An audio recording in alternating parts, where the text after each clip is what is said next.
all rise. The United States District Court for the Western District of Oklahoma is now in session. The Honorable Robin J. Cothran, Chief Judge, presiding. God save the United States and this honorable court. Please remain standing for the presentation of colors.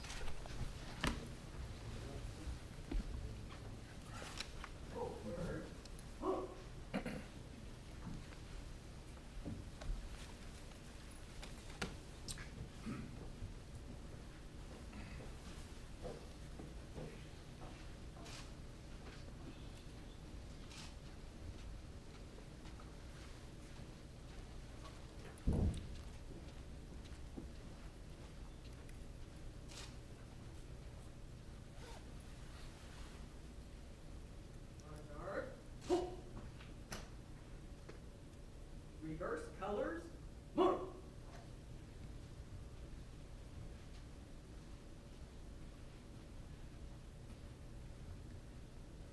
Guard, hope. Present, hope.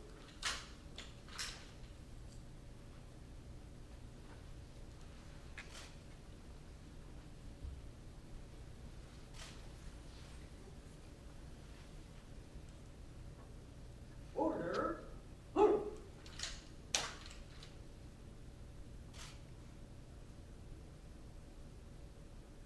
Forward, hope.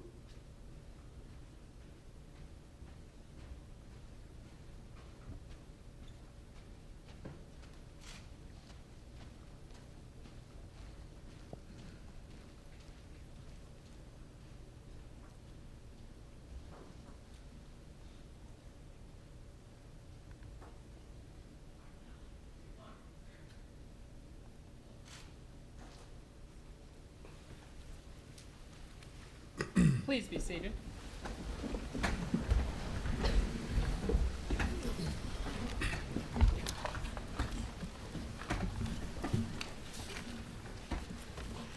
Oh, beautiful for spacious skies, for amber waves of grain, for purple mountains' majesties above the fruited plain. America, America, God shed his grace on thee, and crown thy good with brotherhood from sea to shining sea. Oh, beautiful for pilgrim feet whose stern impassioned stress a thoroughfare for freedom beat across the wilderness. America, America, God mend thine every flaw. Confirm thy soul in self-control, thy liberty in law. Oh, beautiful for patriot dream that sees beyond the years. Thine alabaster cities gleam, undimmed by human tears. America, America, God shed his grace on thee, and crown thy good with brotherhood from sea to shining sea.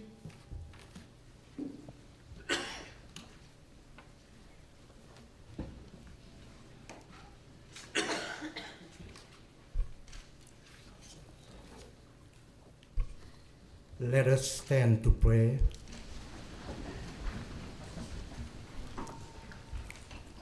Almighty God, we ask your blessing for the Honorable Timothy DeGiusti today, and he is installed as a federal judge for the United States District Court, Western District of Oklahoma. Keep him healthy for many years so that we may help your people in their struggle of life.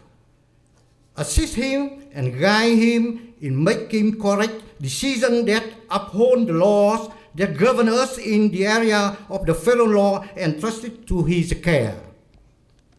Always remind him to care for the poor and for the dignity of the human being created by you. May your blessing on him distinguish him when he comes to the end of his time on this court, so that he will be known as a great man who upheld the federal law and protected your people entrusted to his care. We ask this through Christ our Lord. Amen. Please be seated. It is my great privilege and honor to welcome you to this momentous occasion, not only for Judge DeGiusti and his family, but also for this court. I am going to begin by introducing some people, certainly not enough, but we are very pleased to have with us today Governor Brad Henry and First Lady Kim Henry. Thank you for being here. Members of this bench I will introduce at a later time, but I'd like to introduce the other judges from here and around the state who have taken the time to be here today. Starting on the front row, Senior Circuit Judge William Holloway, Circuit Judges Robert Henry and Jerome Holmes. Raise your hand so they'll know who you are. You circuit judges nobody ever sees, so they don't know you. Judges from the Northern District, Chief Judge Claire Egan and Judges Terrence Kern and Greg Frizzell.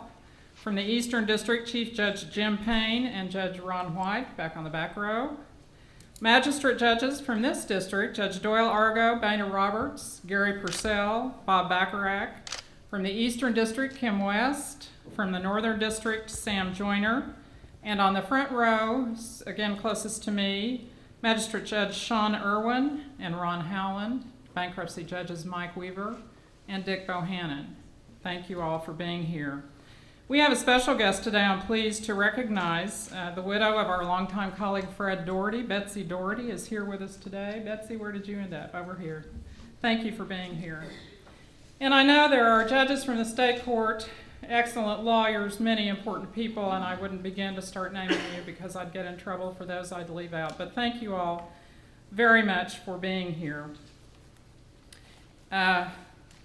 We welcome Judge DeGiusti into our ranks. It strikes me that we're getting younger and younger every year, and I'm not sure I like that. I used to be the young one, and I'm certainly not anymore. But Tim brings to our bench many things. I want to introduce him to you. He certainly has outstanding qualifications for a trial judgeship. He's been in private practice from 1988 through 90, and again from 1993 to the present, and he is he was a founding partner of Holliday, Chilton, and DeGiusti. He has the highest practice rating and is a well-respected litigator in both state and federal courts.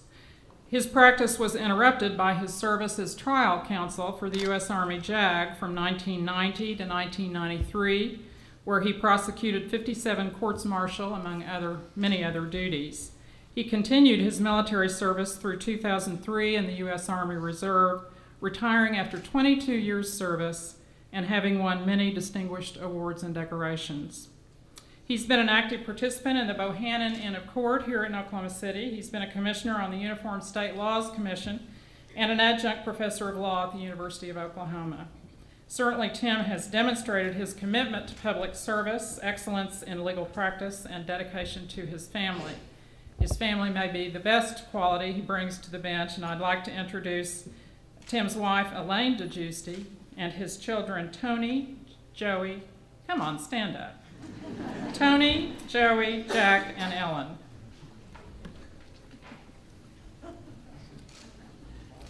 There are many other members of Tim's family who have been in my library. They're a wonderful group of people, and he will recognize those later. Tim, I welcome you. I'm happy that I get to do this today, and I certainly look forward to a number of years serving with you on this bench. I will recognize my colleagues for their remarks. First, Judge West. Well, I am enormously pleased to welcome Tim DeGiusti to this court. I am confident that he will find this stage of his legal career to be the most challenging and rewarding of his life. Tim's experience both in the JAG and in private practice bring a set of unique experiences that will enrich this court immeasurably. In the short time Judge DeGiusti has been among us, he has shown that his reputation as a serious, prepared, and supremely ethical lawyer is well deserved. Over his litigation career, he has earned the respect and admiration of clients, fellow lawyers, and judges before whom he has practiced. Already he has earned the respect of his colleagues here for his dedication to being the best judge he can be. He has also significantly elevated the expertise of this court in its ability to analyze football happenings, both good and bad. I have no doubt that Judge DeGiusti will serve as an example of all that is the best about our judicial system. When I learned that he had been confirmed and that my good and long-suffering friend Ralph Thompson would be retiring from this court, it struck me as a win-win situation.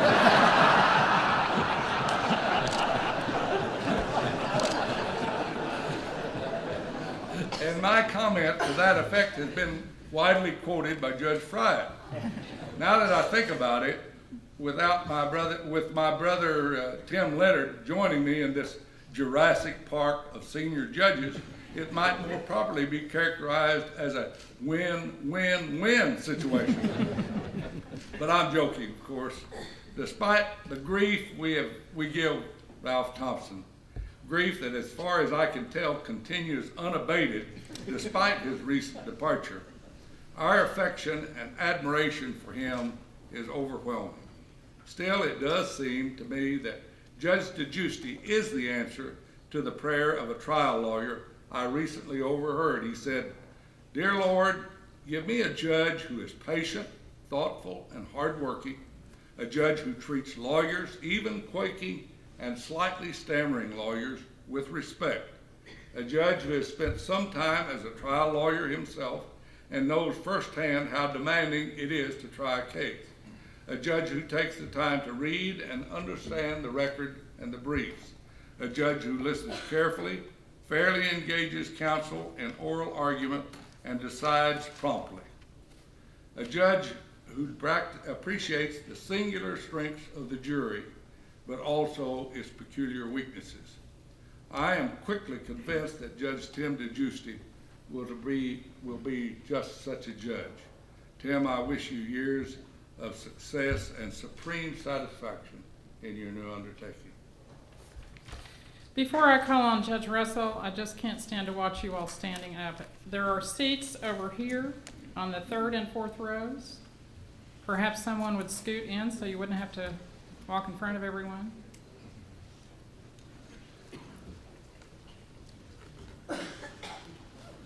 And we'll hold you in contempt for being late later on. Judge David Russell. Well, although this is not his ceremony, I first want to take the opportunity to salute my great friend, Judge Ralph Thompson. I think most of you know that he has set the standard for what a federal judge should be, both here in this district, in the 10th Circuit, and on a national basis. Judge Thompson has held virtually every position of authority and responsibility that a district judge can hold, including many appointments by at least 2 Chief Justices of our Supreme Court. On a personal basis, he and I have been friends for almost 40 years. We've traveled the world together. We've been colleagues now for the last 25 years. We met on a almost daily basis to plot the future of the Republic and to conspire against Lee West. I'm satisfied this discourse will continue, albeit not at the courthouse. I always assumed that at some far distant future, time in the future, Judge Thompson would be carried out feet first from this courthouse, but alas, that was just not to be. Although he leaves a great legacy, he will continue to do great things, just different things. Tim, I just really did not know real well until he joined our court, and I quickly learned why his nomination and confirmation was so roundly applauded. He's obviously very smart, he's got tremendous experience, and he is a dedicated public servant. Additionally, and I won't say more important, but equally important, he is a great golfer, he's a great OU fan, and he's got a wonderful family. What more could we ask for as an addition to our court? And congratulations, Tim and Elaine, and to all your family. Judge Wayne Alley. Well, if ever there were an occasion of mixed feelings, this is it. I won't reiterate all the accolades for Judge Thompson. We haven't been friends for quite as long as Judge Russell and Judge Thompson, but have been very close over the years, and his achievements are absolutely legion. I don't know of another district judge in our system who has held such appointments and done so much as Judge Thompson, and it is very regrettable that he'll no longer be serving here. I feel a little bit like a judicial hat trick here in that Judge DeGiusti is the third of my students from days at the University of Oklahoma College of Law to be appointed to the federal bench here in Oklahoma, and nothing could be more gratifying than that. Chief Justice Roberts popularized the analogy between his role as he saw it and baseball umpires at his confirmation hearing, and I do want to pass this on. I've always enjoyed this. 3 plate umpires were being interviewed, and the first modestly said, it's not difficult. I mean, they're only strikes and balls, and I just call them as I see them.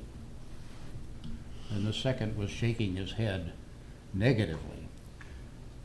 And he intervened to say, I don't call them as I see them, I call them as they are.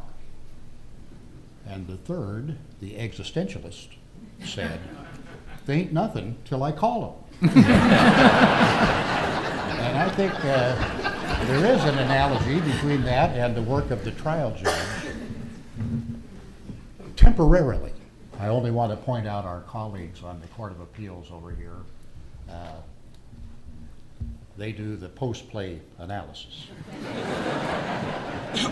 Of course, in his prior public service, I have very much taken with Judge DeGiusti's truly distinguished service in the U.S. Army's Judge Advocate General's Corps, and we'll close with the observation that a retired Army officer is always, always sorely needed around here. Thank you, Judge Alley. Judge Tim Leonard. Thank you, Judge Cothran, Governor. Judge DeGiusti, Judge Cothran mentioned how youthful our judges are becoming. I had a new experience this morning. I've been a senior judge for a few months now, and I had a lawyer plead for mercy for his client because of the advanced age of his parents this morning in court. And I looked down at the pretrial sentence report, and I saw that the advanced age of his parents was a year younger than I was.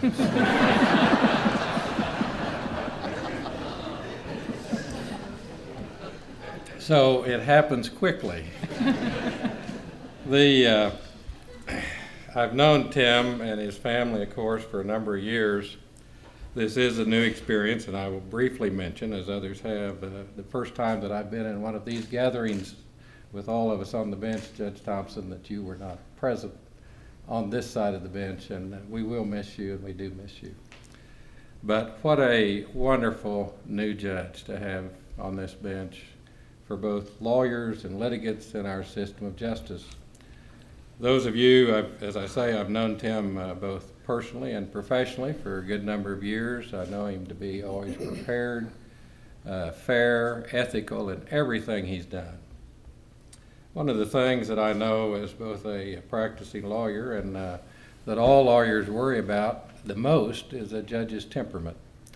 But I know with Tim's background and upbringing and his professional life, both practicing law in the military and here in this bar, I think that we can all rest at ease that Tim DeGiusti has a wonderful temperament.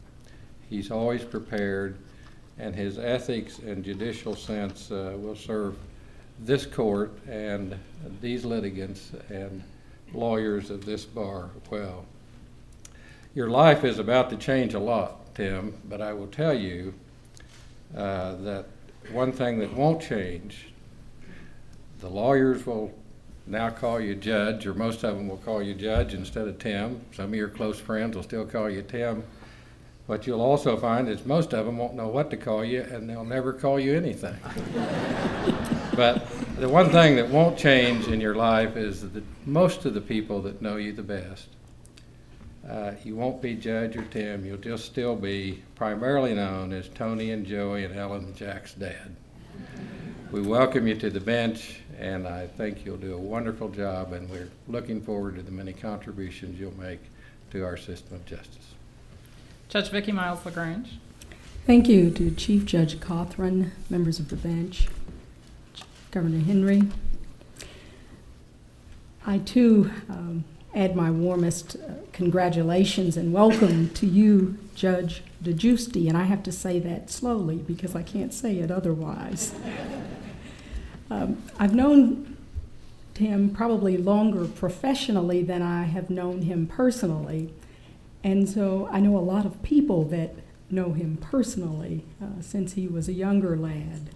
And I talked to a lot of those people from his high school years, and I found that he was a very friendly fellow way back then, very outgoing, very smart, very hardworking. He was comfortable with, I'm told, with who he is and where he's from.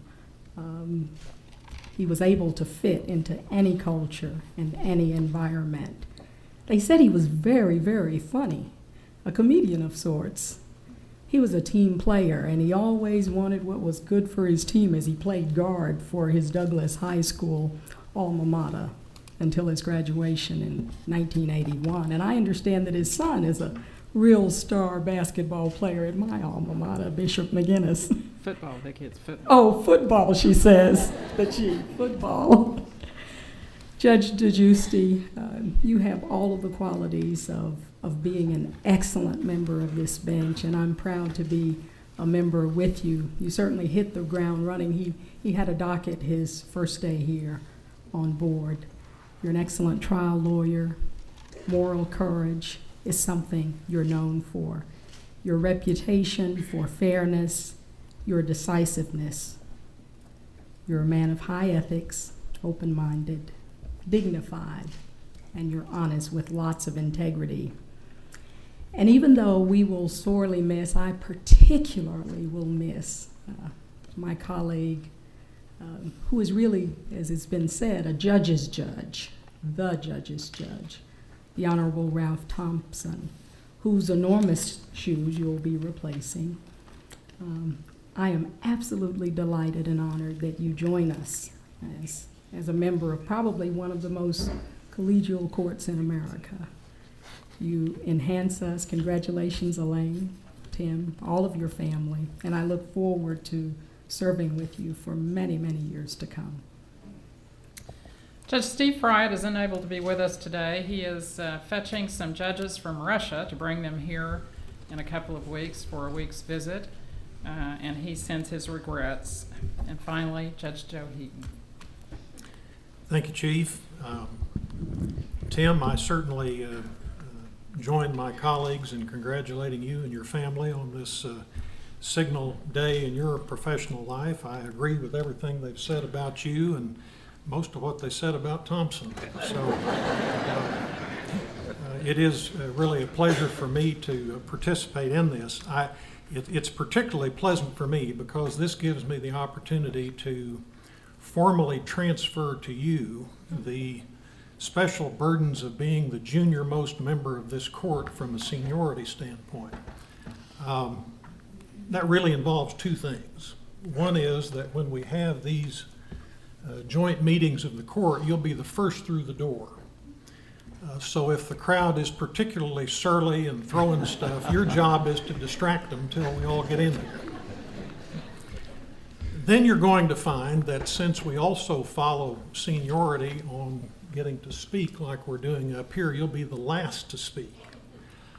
What that will mean as a practical matter is that generally by the time it comes to you, everything that needs to be said has been said. And all the pertinent stories have been told, and there's really nothing left to say, but there's no reason for you to panic at that point. What you do at that point is just make something up. I learned that from Judge West, and it's worked very well. So with those two bits of pithy advice, I'll welcome you to the court. I look forward to serving with you for many years to come. Judge DeGiusti was shepherded through the nomination process by the two U.S. senators from the state. Neither one are able to be here today because of votes necessary to be made in Washington. I have received a letter from Senator Coburn, a portion of which I wish to read at this time. It was my pleasure to assist Senator Inhofe in guiding Judge DeGiusti's nomination to confirmation. The support for his nomination from Oklahomans of all stripes was as impressive as his credentials.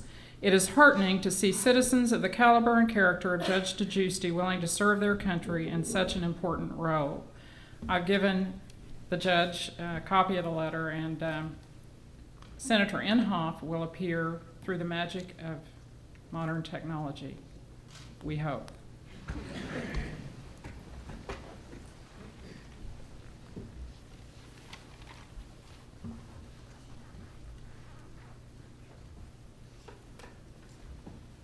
Well, Ralph and Barbara and Tim and Elaine, this is a very proud day for all of you, and for me too. I'm just very, very excited.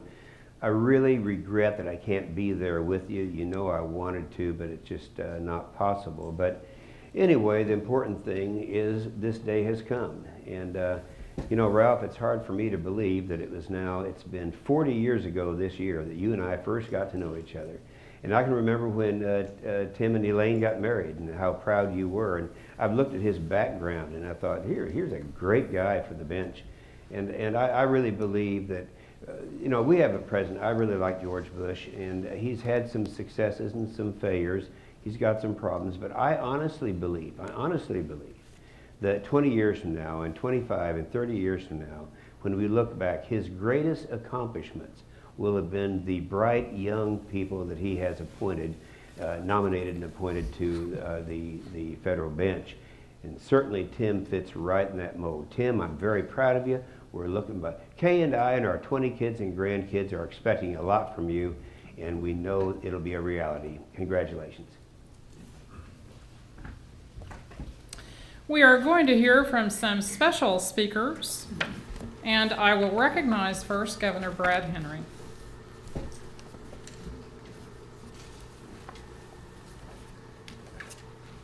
Thank you, Judge, and may it please the court. It's a real honor for me to be here. It always makes me just a tad bit anxious when we get this many judges in the same room.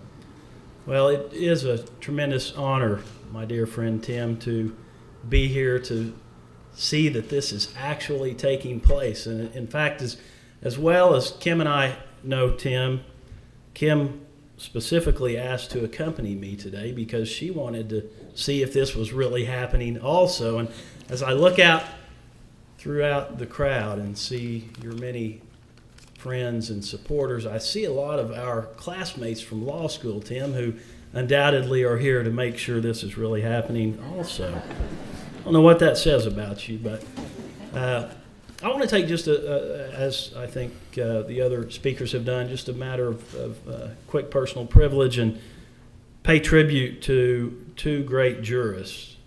Of course, Judge Ralph Thompson, but also Judge Tim Leonard. Both are dear friends of mine, and in my view, are two of the best jurists that this state, and for that matter, this nation, has ever seen.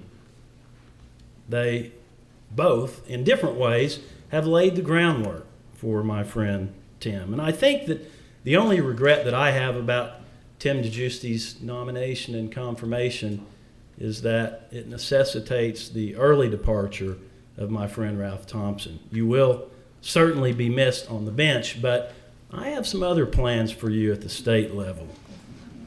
Well, this is truly an emotional day for me because if you don't know, I have known Tim DeGiusti for over 22 years. I was counting up the years earlier this week, and it just doesn't seem possible. Time really does fly quickly. But I've known Tim through some good times, and I've known him through some bad times. And I would imagine that Tim is a bit nervous right now with me being at the podium because I know a lot of stories about Tim DeGiusti. The problem is he knows a lot of stories about me. But I remember back when we were in law school and we were so poor that we literally subsisted on bologna. And Tim could do incredible things with bologna. He made the best fried bologna sandwich. To this day, Tim, I've not been able to duplicate your fried bologna sandwich. You know, as I think about the many stories that I can't tell, one thing occurs to me, well, at least not in this form. One thing does occur to me as I sort of piece it all together. It's a bit more obvious why I took the career path that I did and Tim took the career path that he did, because I don't think I could have ever been confirmed to the judiciary. You know, Tim obviously brings a rare combination of intellect and experience and ethics and compassion to the great Western District of Oklahoma. The one thing I can tell you about Tim DeGiusti, and as I mentioned, I've seen Tim through some very difficult times. Tim DeGiusti will always do the right thing. And I don't think we can ever ask more of our great members of the judiciary. I can also tell you that, in all due respect to the other members of the bench, Robert Henry notwithstanding, there will not be a more thoughtful member of this judiciary. So Tim, on behalf of the people of the state of Oklahoma, on behalf of your former law school classmates, but most of all, on behalf of your dear friends, Kim and myself, we congratulate you. God bless you. Ralph Thompson.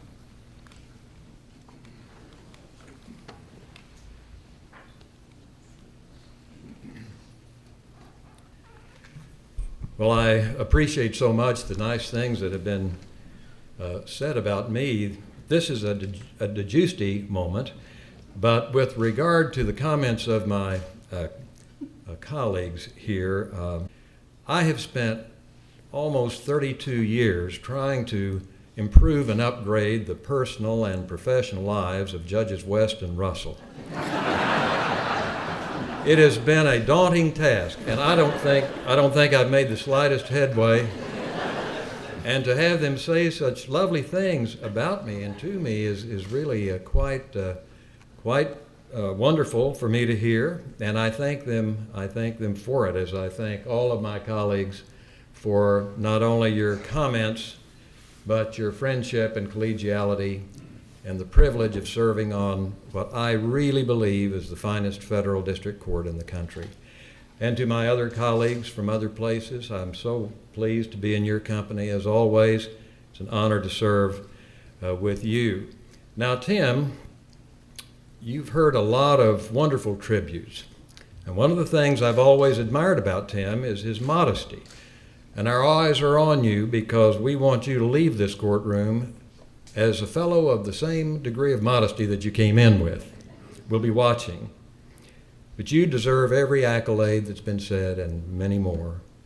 You've earned them because of your striving of a lifetime and your achievements, the kind of person you are. So this is your well-deserved moment in the sun and I hope you enjoy every minute of it. It's a proud moment for our family. It's a very proud moment for both the Thompson and DeGiusti families. It is a proud moment for this wonderful court, and it is an important moment for our country. For this excellent court to add such a gem of a new judge, it's reassuring, it's promising, it's a perfect fit, it's just wonderful. There will never be a case too large or too small. Each will be given respect for the law and the facts, and each will be given respect and dignity and fairness to all involved. As others have said, Tim brings to the court every single quality we could ask for. I say it was merit selection at its very best, but all the merit in the world wouldn't have made this moment possible if the process hadn't worked. First, our senators made a deliberate and careful and wise selection. Then the president did as well. But it took the goodwill and efforts of our senators to ensure confirmation. Thank you, Senators Inhofe and Coburn, in shepherding this worthy and deserving nomination through to its 96-0 conclusion. In speaking on Tim's behalf on the Senate floor, Judiciary Committee Chairman Patrick Leahy said he couldn't walk down a hall, enter an elevator, or enter the Senate floor without his friend, Senator Inhofe, cornering him and extolling at some length the many virtues of judicial nominee Timothy D. DeGiusti of Oklahoma.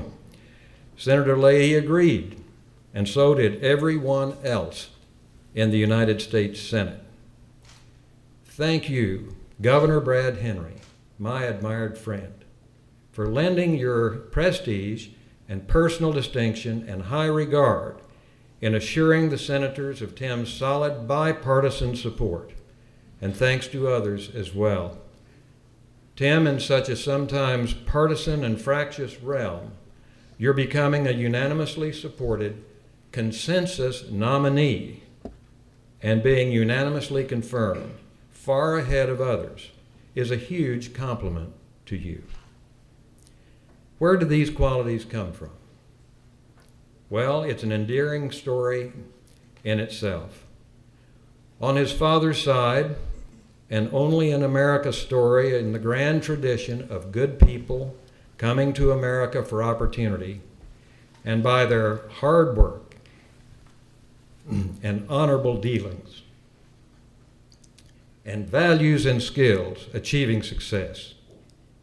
On his mother's side, a nurse, she brought the solid heartland values of the almost the Oklahoma Panhandle farm in southwest Kansas, bedrock, and much to be admired. It was those values that they passed on to Tim and to his wonderful brothers and sisters that helped propel Tim's success as a scholar, a soldier, a lawyer, a teacher, a husband, a father, and a citizen. It was those values that explain a little-known fact from his early life that is definitely worth sharing because it says a lot, and Judge Miles LaGrange has mentioned it in her wonderful remarks.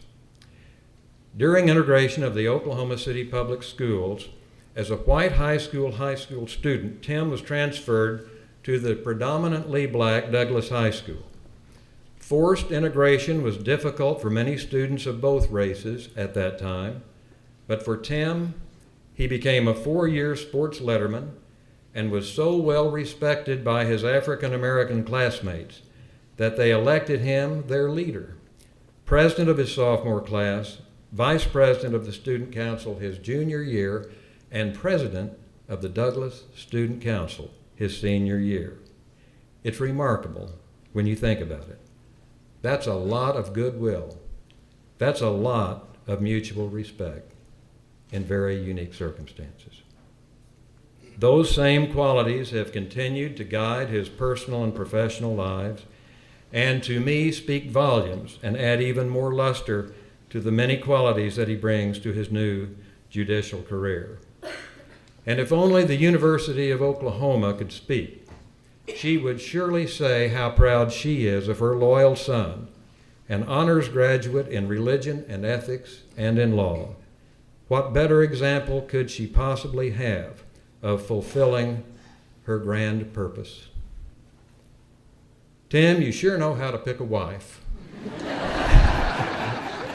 and how to be a husband and a father. What a wonderful, wonderful addition to the federal judicial family are our wonderful Elaine, a scholar and lawyer in her own right, and the great Tony, Joey, Ellen, and Jack. You will cheer every room, warm every heart, and as always, make us very proud.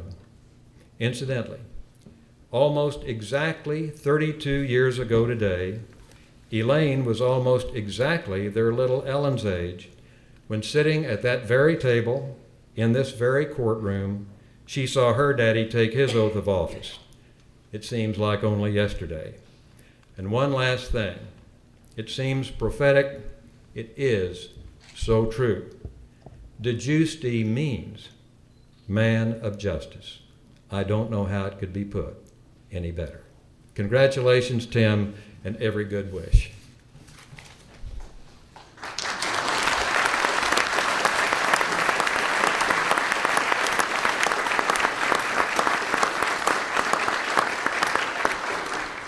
Don Holliday.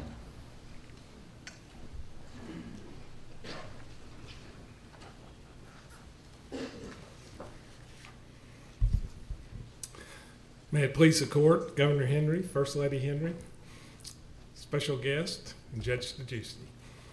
I'm delighted to offer some of my thoughts about our new judge. I know him well. For 17 of the last 20 years, we have practiced law together, usually in offices that were only a few feet apart. So I'm here to tell you a little about him. First, in the interest of full disclosure, I need to comment on the topic of idiosyncrasies. You always worry about idiosyncrasies when you're going to get a new judge in this courthouse. And this one is no exception, but after 20 years of knowing him, the best I can tell, as the governor's already alluded to, all of his idiosyncrasies relate to food. He loves cereal, he never has milk on it. He's never met a salad that he really likes. Some of them are a little bit more serious to me. He believes that fish, or excuse me, anything that lives in the water ought to stay there and stay out of restaurants. Some of those idiosyncrasies in the past have been almost revolutionary as we've eaten a lot of meals together. I will share with you publicly that there was a point in his life when his personal philosophy was that you could turn any meal into a healthy meal, even one at the Coney Island, if you just simply followed it with a garlic pill. In fact, we went through a phase where garlic pills would counteract anything, even donuts, brought to us by Kinko's. Now, for the local bar, I want to talk about some of the pluses. There's one obvious plus right off the bat. We're getting a new judge with a name that is virtually impossible for out-of-state counsel to pronounce correctly, even if they rehearse it in Dallas before they come. And so it's going to make Judge Fryout's name seem like a cakewalk to them. So status conferences are going to be fun every time we have an out-of-state counsel as our opposing counsel. Next, this is a judge that simply loves lawyers, literally loves lawyers, and how could it be otherwise? His two older brothers are lawyers. He married into a family which, by my count, has at least 4 law degrees. His wife is a lawyer. He literally loves lawyers. He would be crazy not to. Intellectually, he's just plain smart, book-wise, streets-wise, common sense-wise. He has a way of putting the skin on a set of facts and deciding pretty quick what's important and what's not important. Patience, well, he's Italian. But even so, he knows the art of patience when it matters.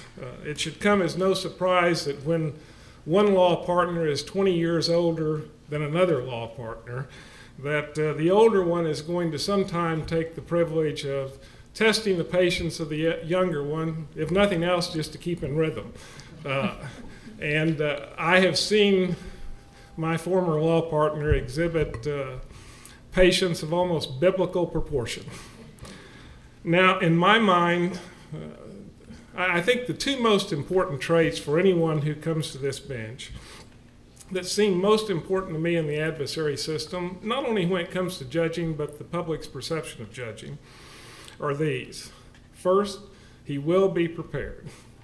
In the 17 years that I've practiced law with him, I've never seen him not prepared. Now, I know those of you who haven't had a case with him think that may be too generous a statement, but it's true. It's just simply the curse of his personality. And so we, the practitioners, are going to be the beneficiary of that curse, although I doubt if I'll ever be in front of you.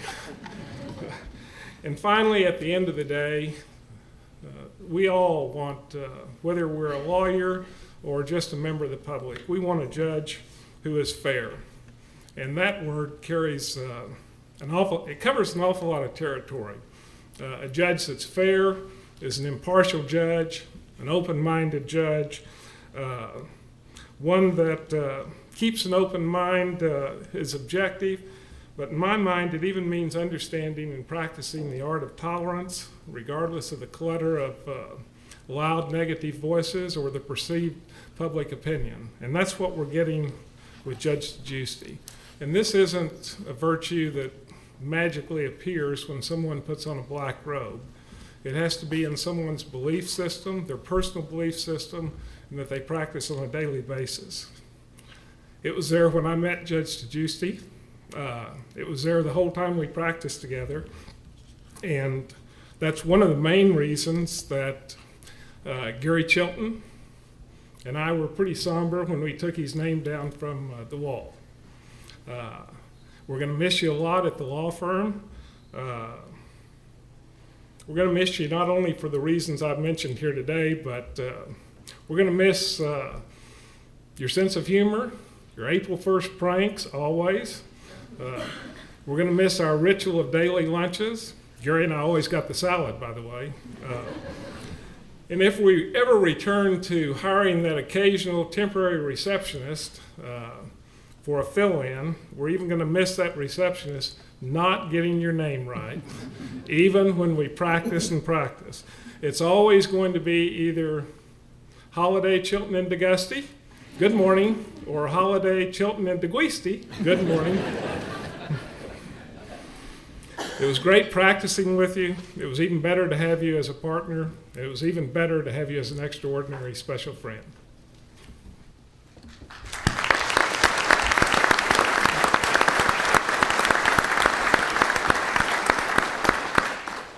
Judge DeGiusti, if you will step forward, the time has come.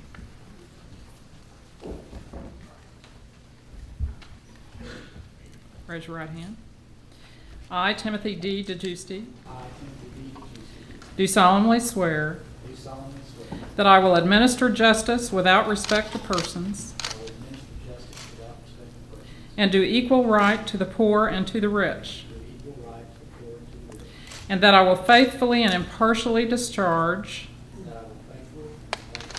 and perform all the duties incumbent upon me as a United States District Judge for the Western District of Oklahoma,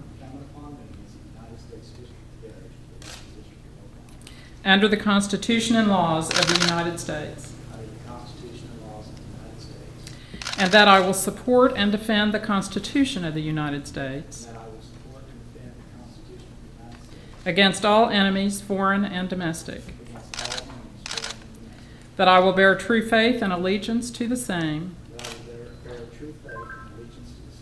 that I take this obligation freely, without any mental reservation or purpose of evasion, and I will well and faithfully discharge the duties of the office on which I am about to enter. So help me God. Elaine, if you will put on the robe.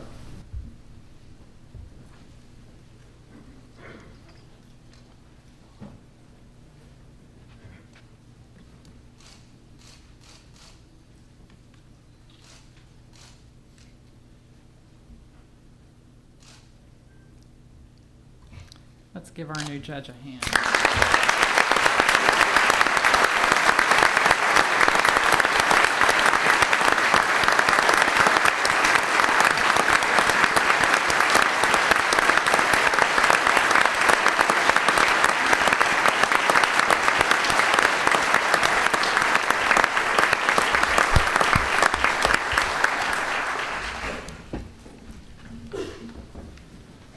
Governor and Mrs. Henry, members of the court, distinguished guests, judges, friends, and members of the bar. Thank you for being a part of this ceremony and sharing this day with me and my family. I want to thank Anthony Foster Jr. for lending his wonderful voice to this ceremony. He's the son of a dear friend of mine, the late Anthony Foster. Anthony, your father would be very proud of you and your brother James, who is also a very exceptional young vocalist. And I'm proud of you too. Thank you. Thank you, Deacon Nguyen, for your thoughtful invocation. Son Nguyen is part of the courthouse staff, and he is also the first Vietnamese ordained married deacon in the Catholic Church in the world. So I am very honored for you to be a part of this ceremony. Thank you. There are so many friends and family members here that time simply will not allow me to recognize all of you, but a few introductions must be made. First, my wonderful wife, Elaine. My children, Anthony, Joseph, just give a little wave, guys. Ellen and Jack. Ellen and Jack managed to make it approximately 54 minutes before having to leave the room, and that pretty much comports with what they do every Sunday in church, so I felt like we were on a par there. All of my brothers and sisters are here with their spouses and families. Anthony DeGiusti and his wife Janie, where are you? Cynthia Kadish and her husband Ron. Angela Lister and her husband Randy. And Stephen DeGiusti and his wife Lasha. I am very blessed to be a part of such a tight-knit group of siblings. We grew up in a little 2-bedroom home. 2 sisters and 3 brothers shared 2 twin beds. The house was hot in the summer and cold in the winter. Those close quarters and constant interaction forged the strongest of bonds between us. I just cannot imagine a more devoted group of brothers and sisters, and it's great to have you all here today. My father-in-law and mother-in-law, Judge Ralph Thompson and Barbara, are here, as you know. My sister-in-law, Maria Abbott, and her husband, Craig, and their children. Where are you? Here they are. Unfortunately, my sister-in-law, Lisa Campbell, and her husband, Frank, were not able to make the trip from Washington, D.C., but they provided local hospitality during all of my trips to D.C. throughout the selection and confirmation process, and I thank them for that. I would also like to recognize my chamber staff, Sharon Henschel. Where are you? Got to raise the hand up a little higher, Sharon. Yeah. Mike Bailey, Marilyn Edens, Marcia Rupert, and Larry Marks. Thank you all for your support and for being here with me today. It means so much to me that Governor Brad Henry and First Lady Kim Henry are here with us today. We first met at the OU Law School 22 years ago and became fast friends. After graduation as new associates with the Oklahoma City law firm of Andrews Davis, Brad, which was about the nicest thing I used to call him back in those days, was my trusted colleague, sounding board, and daily lunch partner. Not only did we work countless hours together, in 2 years I think we probably ate at least 500 lunches together. There's been a lot said here about my food quirks. Most of it's true. But Brad, I was thinking that when you think of 500 lunches and you think of the kinds of places we like to go, the numbers really get pretty alarming. I figure between the two of us, we had approximately 200 hamburgers, 150 chicken fried steaks, 200 chili dogs, and a couple hundred all-you-can-eat pizza buffets. When you spent that much time with someone and adding the questionable influence exerted on us back then by State Treasurer Scott Meacham, I don't know if Scott made it here today or not. There he is. You get a little nervous when they stand up to speak at an event like this. And so I was therefore quite relieved, Governor, when you finished your remarks and sat down. So, my friend, I will simply say thank you. Thank you not only for what you said, but for what you did not say. Although they were unable to be here today, I want to recognize and thank Senators Inhofe and Coburn for their confidence and support, and I thank Senator Inhofe for the video message that he provided. As you all know, I come to the bench after having practiced law for 19 years, 16 of which were in private practice. I'm honored to say that during all of those 16 years of private practice, I practiced with Don Holliday and Gary Chilton. 8 years ago, we started the firm Holliday, Chilton, and DeGiusti on a handshake, and that handshake was the only partnership agreement we ever needed. Thank you both for including me in a great firm. And thanks to all the other lawyers and staff of the firm who are here for a wonderful 8 years. I've been blessed during both my professional and personal life to have had two great mentors, Don Holliday and Judge Ralph Thompson. Don, you truly raised me as a lawyer. Your fine example of professionalism, attention to detail, and hard work was always the standard by which I measured my own efforts. Judge Thompson, for me and so many others, you represent the very best of the judiciary. Thoughtful, fair, diligent, and even-tempered. But for me, you've also been a father figure, not just a father-in-law. That you would step into retirement so that I could step up to the bench on this court is indeed extraordinary, but not surprising to those who know you. Words simply cannot express the depth of my admiration and gratitude, so I will just say a profound thank you. You all have heard by now quite enough about me, but my good friend Judge John Fisher said at his swearing in that it's important to say a little bit about yourself so the bar can get an idea of how you will approach your judicial duties, and I agree. So, somewhat along those lines, I would like to conclude my remarks with a brief story, not directly about me, but about two people who are not physically here with us today. This is the story of Clarence and Hazel.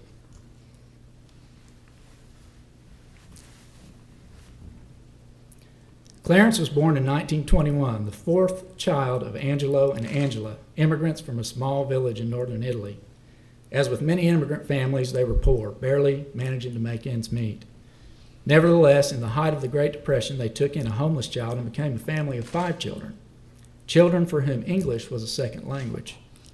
Clarence learned the craft his father brought from the old country, and as a young man, he labored beside his father, making a special type of Italian marble floor called terrazzo. A basketball star at Oklahoma City Central High School, Clarence won a scholarship to Cameron College, but World War II intervened, and he proudly joined the Army Air Corps. Then after the war, like so many other GIs, Clarence came home and went to work, anxious to make up for lost time.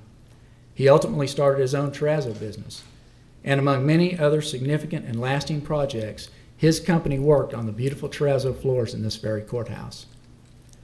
Hazel was born in Hooker, Oklahoma in 1926 and was raised just to the north on a small farm in Rolla, Kansas. Life on the farm was hard, and the Dust Bowl made it immeasurably harder. So hard, in fact, that Hazel, her parents, grandmother, and 3 of her 5 siblings made the desperate trek to California as part of the migration described in the Grapes of Wrath. After less than a year, they returned to Rolla to again scratch out a living on the dusty farm. Around the end of World War II, Hazel took her first ever train ride to Kansas City, and shortly afterward, she came to Oklahoma City to find a job. After stints as a bank clerk and working in a law office, she became part of the final class of Army nurse cadets trained here in Oklahoma City. She became a registered nurse and was posted at the old Mercy Hospital just a few blocks from this courthouse. She went on to have a long career as an intensive care nurse, comforting and caring for the most critically ill patients. It was at her first post at the original Mercy Hospital that she met Clarence. He was so struck by her that he proposed marriage on the first real date. She said no and made Clarence wait another 6 months before she consented. Clarence and Hazel built a small house next to a park on the south side of Oklahoma City. There they lovingly raised 5 children. Clarence and Hazel were not college graduates, but they instilled a deep love and respect for learning, and their children collectively earned 10 bachelor and graduate degrees. They were not wealthy, but they instilled in their children a strong work ethic, and those children went on to become educators and professionals. They were not boastful, but instead practiced a quiet humility. They were not leaders, but they possessed a wisdom born of patience and common sense. They were not zealots, but they held a deep, private, and abiding faith in God. Clarence and Hazel remained devoted to each other for 35 years until Clarence's death in 1983. Hazel is still at the center of her family, but is now engulfed in the fog of Alzheimer's disease. She turned 81 years old today. Hazel and Clarence are my mom and dad. Although they are not physically here, they are quite present in this courtroom and in this courthouse. To you, my friends, members of the bar, and to my colleagues on this wonderful court, I pledge that I will strive every day to bring to the performance of my judicial duties the wisdom, common sense, work ethic, humility, and compassion of Clarence and Hazel. I can think of no higher or greater goal. Thank you all for celebrating this day with me and my family. Thank you.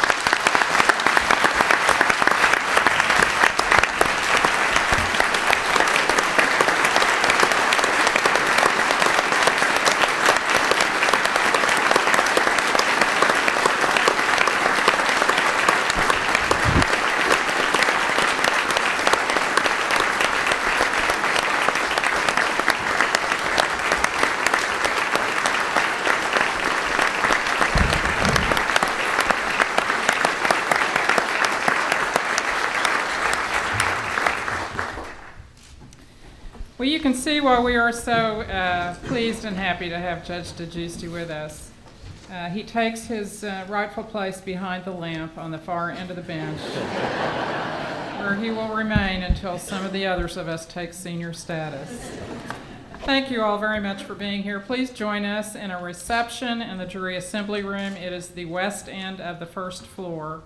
We're adjourned. All right.